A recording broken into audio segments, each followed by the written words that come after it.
Bapak Ibu Saudara, akhir-akhir ini saya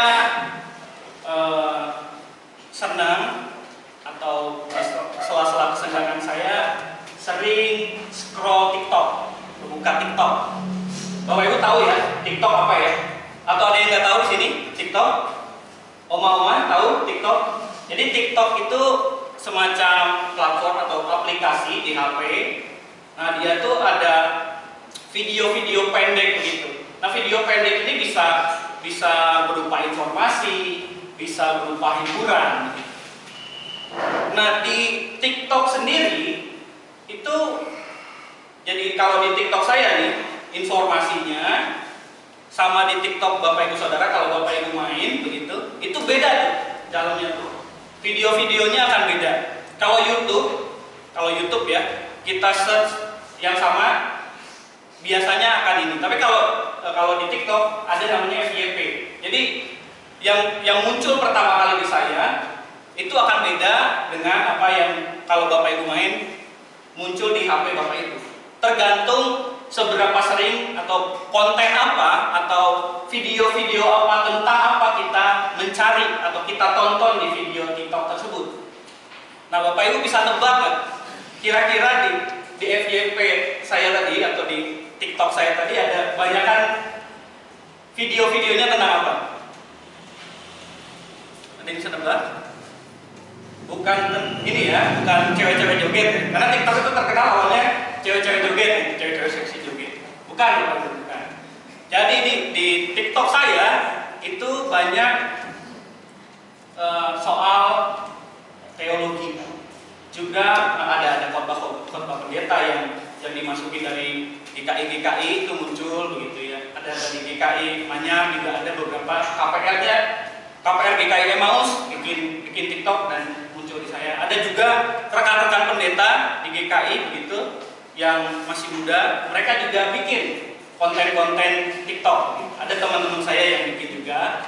Dan juga ada yang terakhir heboh nih. Pasti Bapak Ibu juga mengikuti begitu. Yang tentang Brian Siawata, Kristen progresif ya. Bapak Ibu pasti juga mendengar tentang hal itu, dan itu juga muncul di FYP saya. Selain itu juga muncul tentang dialog antar agama. Ada Habib Jafar juga. Ada juga yang namanya apologet. Apologet itu orang yang mendefense atau yang mempertahankan iman Kristen. Jadi ada orang nih nanya tentang keimanan kekristenan, tentang iman Kristen, nanti dijawab nih sama apologet. Yang terkenal terakhir ini yang juga kontroversial itu Elia Mahiran. Elia yang terakhir, kalau Bapak Ibu mengikuti, itu terkenal terakhir.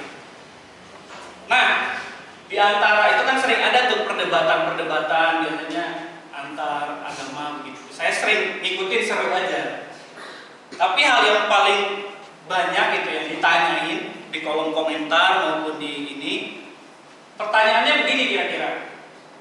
Kapan sih atau di teks mana di Alkitab Tuhan menyatakan dirinya sebagai Tuhan? Pernah ya mendengar pertanyaan ini? Pernah Bapak Ibu? Pernah ya? Kapan atau di teks mana? Tunjukkan saya. Biasanya kalau di debat-debat itu lebih ofensif, lebih menyerang. Tunjukkan saya di mana teksnya Tuhan Yesus menyatakan dirinya sebagai Tuhan. Nah, Bapak Ibu Saudara, teks kita pada hari ini itu menjawab sebenarnya pertanyaan tentang hal ini. Di mana? Itu di bacaan pertama kita di bacaan Injil kita di ayat yang 11. Mari kita bersama-sama perhatikan. Di ayat yang 11 dikatakan demikian, akulah gembala yang baik. Nangkep dari mana Tuhan menyatakan dirinya sebagai, di mana Yesus menyatakan dirinya sebagai Tuhan? Dari teks ini, akulah gembala yang baik. Saya kan tadi udah kasih clue nih ya, udah kasih petunjuk bahwa di ayat 11 ini Tuhan Yesus menyatakan dirinya. Setidaknya di pasal 10 ini Tuhan Yesus menyatakan dirinya sebagai Tuhan. Dan saya memberi clue lagi, akulah gembala yang baik. Kira-kira kalau saya tanya nih, bagian mana nih Bapak Ibu Saudara yang menurut Bapak Ibu Saudara ini bukan bersalah ya, yang Tuhan Yesus menyatakan dirinya sebagai Tuhan? Apakah ketika mengatakan gembala? Yang mana Bapak Ibu? Ini berarti bingung nih, bingung ya, benar ya? Kalau bingung, saya kasih petunjuk lagi. Di kata akulah. Loh, apa maksudnya akulah? Kaitannya apa sama Tuhan? Kita bertanya-tanya pasti kan, apa nih hubungannya? Nah, kalau di bahasa Yunani, di bahasa terjemahan aslinya begitu, kata akulah itu diterjemahkan atau bahasa aslinya itu ego eimi. Ego eimi artinya aku adalah, I am. Loh, apa hubungannya sama Tuhan? Nah, ini ceritanya kalau kita kaitkan gitu ya dengan cerita Musa. Bapak Ibu, di sini ada yang guru sekolah minggu. Cerita Musa, masih ingat ketika Musa bertemu dengan Tuhan, Tuhan menjumpai Musa dengan api, dengan semak duri yang menyala. Apa yang dikatakan pernyataan Tuhan melalui semak api yang menyala itu? Perkataan apa yang dikatakan kepada Musa? Aku adalah aku. Ehye, esyer, ehye. Kalau di dalam bahasa itu kan bahasa Yunani, Ibraninya ya. Ehye, esyer, ehye. Kalau di bahasa Yunaninya itu adalah ego eimi. Aku adalah aku. Jadi ketika Tuhan Yesus mengatakan di pasal 10 ini, ketika dia mengatakan aku adalah pintu, di ayat yang berapa tuh? Akulah pintu, di ayat yang ke-7. Akulah domba, akulah gembala yang baik. Bagi orang Yahudi, mereka itu mendengarnya kayak Yesus ini ngomong, akulah Tuhan. Tuhan yang sebagai gembala yang baik. Karena mengaku ini, kita lihat di ayat yang 19, memang bukan bagian dari bacaan leksionari kita. Kita lihat apa respon dari orang-orang Yahudi. Mari kita baca bersama-sama. Lalu timbul lagi pertentangan di antara orang Yahudi karena perkataan apa tadi? Aku adalah. Jadi heboh nih. Karena Tuhan Yesus ngomong aku adalah pintu, aku adalah gembala yang baik. Jadi heboh orang Yahudi. Lalu ada yang bilang, ini orang kerasukan setan. Ini orang udah gila. Masa dia ngaku sebagai Tuhan? Jadi buat orang Yahudi ketika dia bilang aku adalah titik-titik-titik, itu terdengar seperti akulah Tuhan. Akulah Mesias yang dijanjikan. Jadi ada timbul pertentangan, perdebatan. Ini orang gila, ngomong dia adalah Tuhan. Tapi yang di sisi lain ada juga yang membela Yesus di situ. Mana mungkin kalau orang ini gila atau kerasukan setan bisa menyembuhkan orang yang buta, menyembuhkan orang yang sakit. Nah, kalau kita baca kisah sebelumnya di situ Yesus menyembuhkan orang yang buta sejak lahir.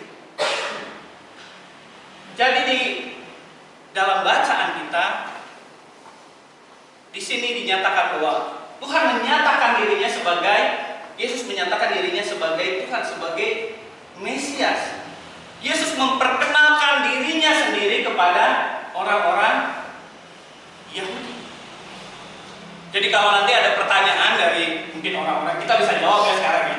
Di mana Yesus menyatakan dirinya sebagai Tuhan? Oh, ada. Saya udah dengerin di khotbah kemarin.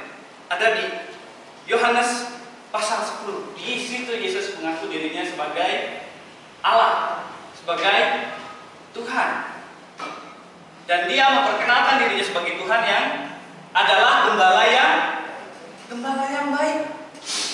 Dan dia memberikan dua ciri dari gembala yang baik. Gembala yang baik yang pertama adalah gembala yang memberikan nyawanya untuk domba-dombanya. Kalau ada gembala yang baik, tentu ada gembala yang kayak gimana tuh gembala yang tidak baik. Sebenarnya dijelaskan sama Yesus sangat terang di sini, sangat jelas sekali. Gembala yang baik menyerahkan nyawanya untuk domba-dombanya. Gembala yang baik berarti nggak mau tuh berkorban demi domba-dombanya. Jadi konteksnya begini, jangan bayangkan gembala domba di Palestina sana, di Israel sana, itu sama dengan gembala di kita yang rumputnya banyak. Kalau di Jakarta banyak ya rumputnya, kayaknya udah ada juga ya. Nah, jadi kalau di Palestina sana, kalau gembala-gembala domba itu harus pergi ke mencari rumputnya cukup jauh, bahkan si domba-dombanya itu nanti mengikuti si gembala, terus dibawa jauh ke padang rumput, dan di padang rumput, karena jaraknya jauh, terkadang mereka menginap di padang rumput itu. Dan di padang rumput itu ada semacam kayak kandang begitu. Kandang itu terbuat dari kayu begitu persegi, nanti ada pintunya. Nah, itu yang Yesus ceritakan, akulah pintu itu. Pencuri, kalau pencuri dia nggak lewat pintu itu, dia nanti lompat lewat pagar itu.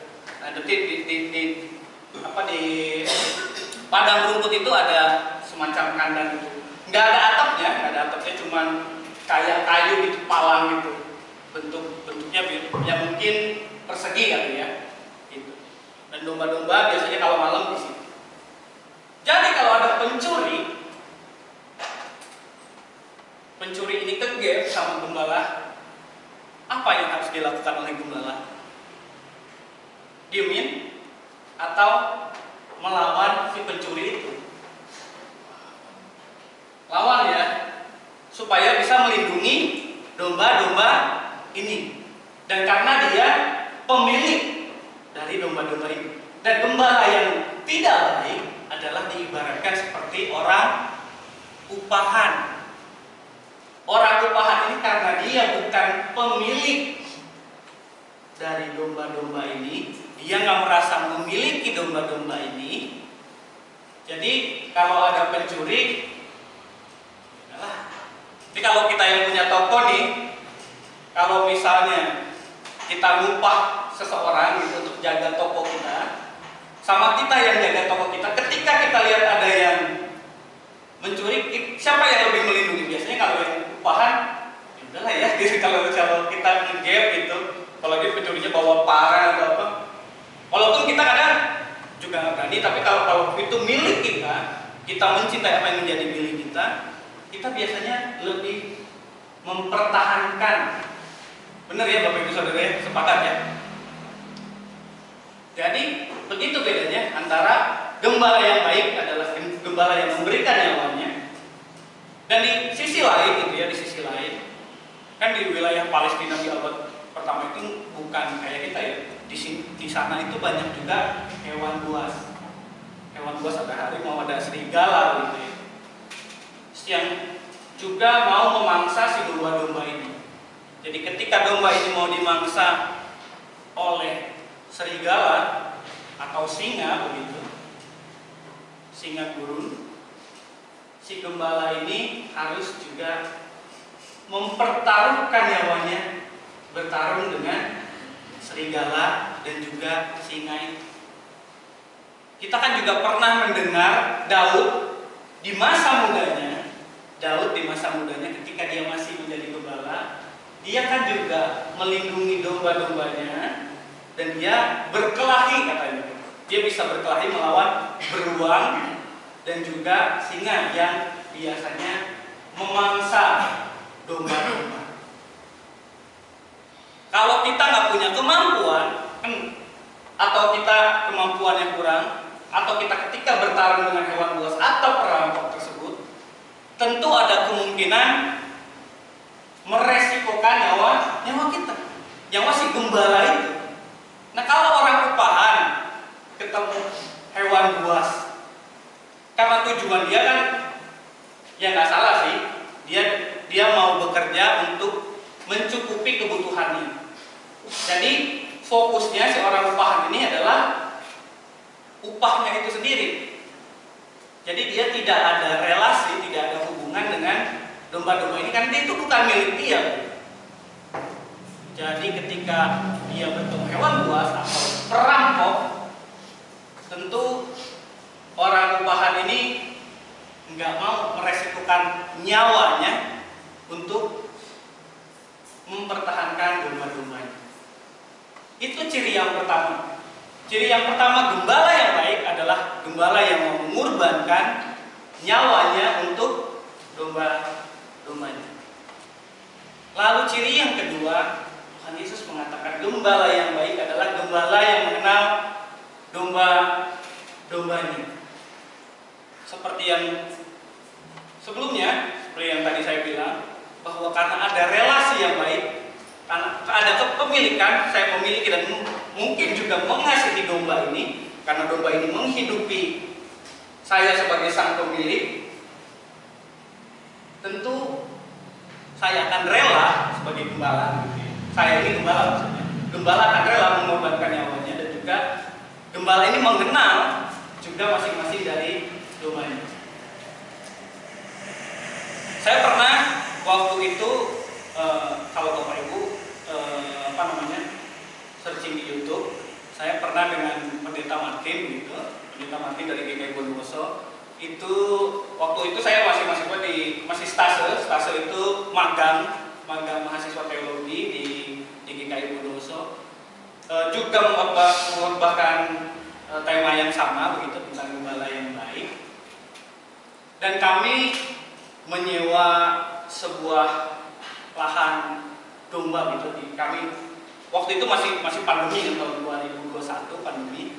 Jadi sistemnya rekaman itu masih ada di YouTube, nanti Bapak Ibu bisa cek. Kami rekaman bersama domba-domba tuh. Kami nyewa lahannya, ditemani dengan gembala tersebut. Masih gembala ini uniknya, dia dombanya itu ada 4 ya. Buat kami, saya pribadi, dombanya ini sama aja gitu, nggak ada bedanya begitu. Tapi si gembala ini bisa membedakan, bahkan dia memberikan nama masing-masing untuk dombanya ini. Jadi ketika misalnya dombanya kan itu dibiarkan lepas, cuma diikat tali kekang gitu. Kadang mereka mencari rumput terus muterin kami. Nanti si gembala ini yang punya ini kayak modelin itu, si gembalanya si dombanya nurut. Karena dia mengenal dan dia manggil namanya. Itu uniknya. Dia mengenal si dombanya dan si dombanya juga mengenal si pemiliknya. Jadi gembala yang baik yang kedua adalah gembala yang mengenal domba-dombanya, dan domba-dombanya juga mengenal si gembala. Boleh ditayangin, Jocelyn? Ini ada satu tayangan dari YouTube soal bagaimana domba-domba itu cuman bisa didengar atau mendengarkan karena dia mengenal gembalanya. Ketika orang lain memanggil, itu mereka nggak mau tuh ngikutin. Nah ini ada turis, ini nggak ada suaranya ya. Ini turis, mereka mencoba manggil, nggak ikut. Ini yang kedua, anak kecil, manggil domba-dombanya tuh. Kelihatan ya Bapak Ibu ya, dipanggil. Nah ini yang ketiga, orang ketiga masih turis juga, manggil, nggak ada respon. Nah sekarang si gembala.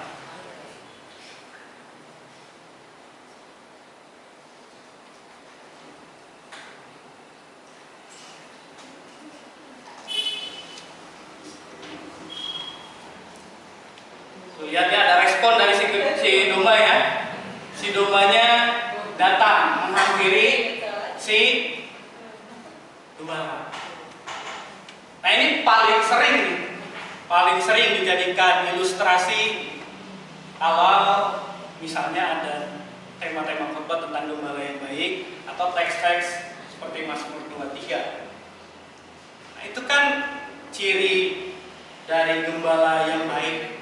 Sebetulnya kan sebuah kiasan ya, sebuah kiasan bahwa gembala yang baik mengenal dombanya, menyerahkan nyawanya, dan domba-dombanya mengenal dan mendengarkan tapi yang jadi masalahnya kan kita dalam tanda kutip bukan hewan domba. Bener ya? Kalau domba kan be kita kan punya akal pikiran. Seringkali akal pikiran ini mengganggu kita. Apalagi kalau dalam situasi-situasi yang tidak menyenangkan. Karena hidup kita itu, dalam perjalanan hidup kita selalu bertemu dengan persimpangan-persimpangan. Persimpangan di sini artinya kita berjumpa dengan hal-hal yang mungkin nggak enak untuk kita, dan kita diperhadapkan dengan berbagai pilihan. Bisa aja kita memilih untuk, jadi kalau misalnya ada dua, kita di persimpangan ini, yang jalan ke kiri misalnya, ini jalannya enak sih, jalannya baik, jalannya enak, mulus, tapi nggak sesuai dengan firman Tuhan. Kalau di kerjaan mungkin kita naikin harga gitu, untung sih kalau kita cuan gitu, tapi nggak sesuai dengan kehendak Tuhan. Jadi kita menaikkan harga yang nggak sesuai dengan seharusnya. Atau misalnya kalau di sekolah begitu ya, di kuliah, kita mengerjakan tugas yang sebagai tanggung jawab kita kerjakannya dengan nyontek, nyalip punya teman, atau pakai, sekarang nih lagi marak pakai namanya ChatGPT. Jadi komputer yang ngerjain tugasnya, terus dikumpulin. Jadi kita nggak belajar apa-apa. Atau kita mau memilih jalan yang satunya lagi, jalan derita, jalan yang sulit. Dan kita diperhadapkan pada situasi-situasi. Kita jujur-jujuran, Bapak Ibu Saudara. Memang domba yang baik, kalau kita baca di ayat yang ke-27 gitu ya. Yang ke-27, domba-domba mengenal suaraku, mendengar suaraku, aku mengenal mereka dan mereka mengikut. Mungkin kita bisa saja mengenal dan mendengar suara Tuhan. Tapi hal yang paling sulit, hal yang mungkin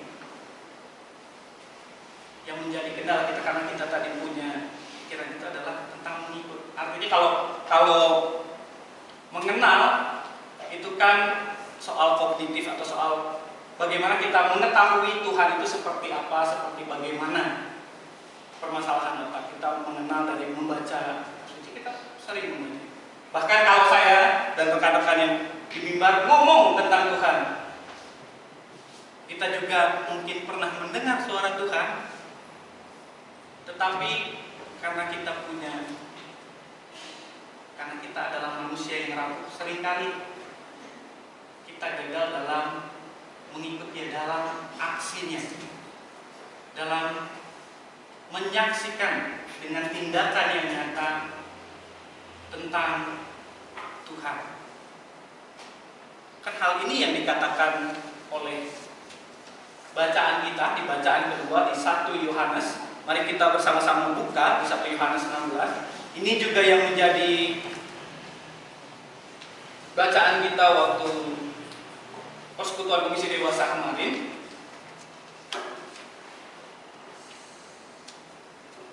kita mengenal bahwa Tuhan adalah kasih. Ada mungkin Bu Cencen bisa membacakan untuk kita 1 Yohanes 3 ayat 16 sampai 18. Versi yang lama ya. Ya Bapak.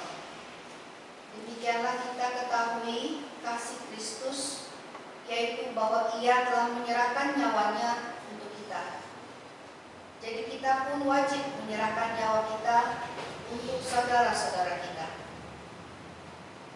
Barang siapa mempunyai harta duniawi dan melihat saudaranya menderita kekurangan, tetapi menutup pintu hatinya terhadap saudaranya itu, bagaimanakah kasih Allah dapat tetap di dalam dirinya?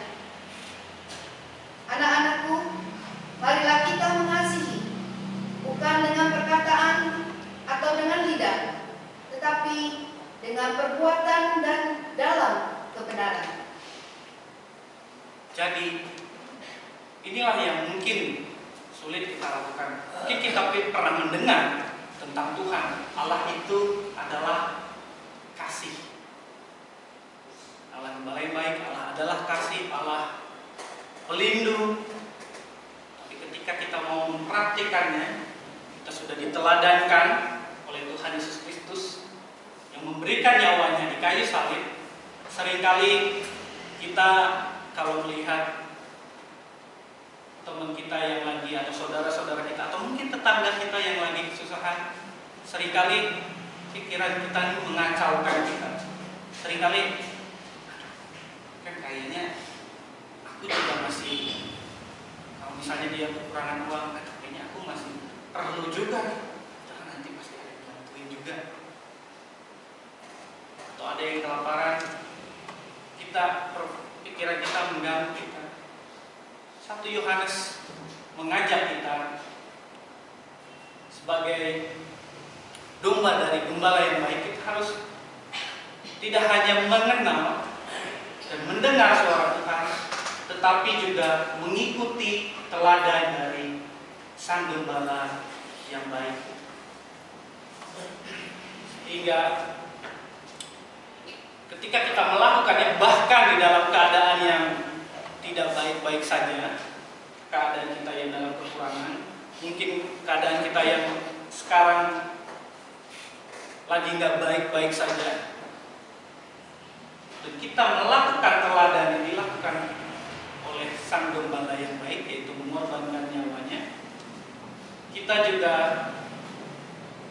menjadi domba dari Sang Gembala yang baik.